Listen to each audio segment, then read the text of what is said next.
welcome back. So I'm excited about this next book because it's one of the hottest books of the summer. I see it everywhere. The Wife Stalker. And it's by Liv Constantine, which is two authors. They go under the name Liv. They're both sisters. This is their third book. The first one was The Last Mrs. Parrish, and that's one of my favorite books I've ever read. It's awesome. And then the second one came out last year. The Last Time I Saw You, I believe is the name. And then this one. So their typical style is labeled fiction, but I think it's more of like a psychological thriller.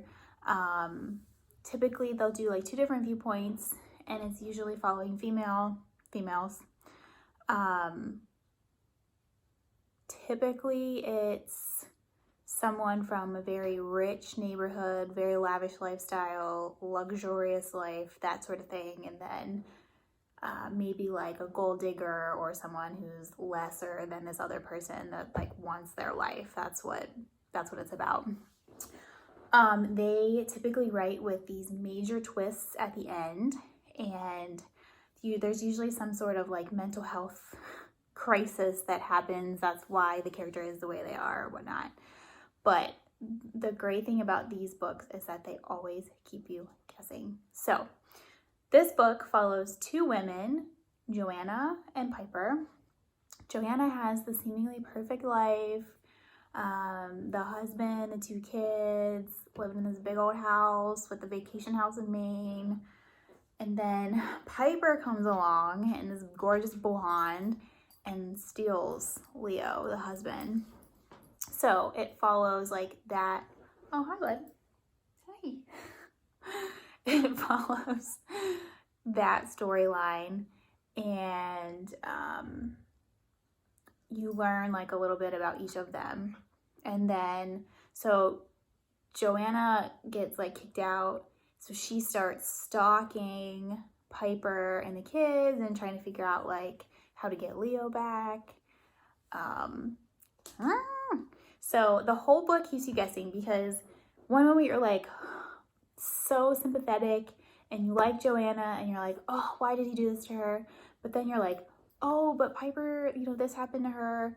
Oh, I like her now. But then you're like, oh, I don't like Joanna. Then you're like, oh, I don't like Piper. So it goes back and forth. Like you're trying to figure out, what is the end game here? What's going to happen? So that's what I like about their books. They're really great at, you really don't know what's going to happen until the end. The ending of this book was really great. I was reading it and I had to stop and I read it like 3 times because I was so confused at what happened, about what was going on. But it was totally out of left field, and you really like didn't see that coming. So you find out what happens at the end, and then you're like, well, shoot, now I gotta go back and read the beginning, because now that changes like your whole perspective of how you saw both characters. So yeah, I like this book because I read I read the 2 previous ones. So I knew, okay, so there were a couple parts that I was like, okay, like some repetitive things kept happening and you're just like, all right, I got it. But at the same time, for me, I knew that there was going to be something crazy that happened. So you just push through those couple repetitive parts. So I was just waiting for it to drop to figure out what was going to happen. Yeah, I think that's all I got for this one. It was, let's see how long it is. Just over 300. It's 306 pages, so it's not too bad. It reads pretty quickly. It's not something that you really have to think about like a lot, but like I said, you get to like where you're trying to figure out what happens, and then you really don't see it come in. So yeah, so this book just came out this year, so I know probably no one has read it yet, but if and when you do read it, please let me know what you think. Okay, have a good day.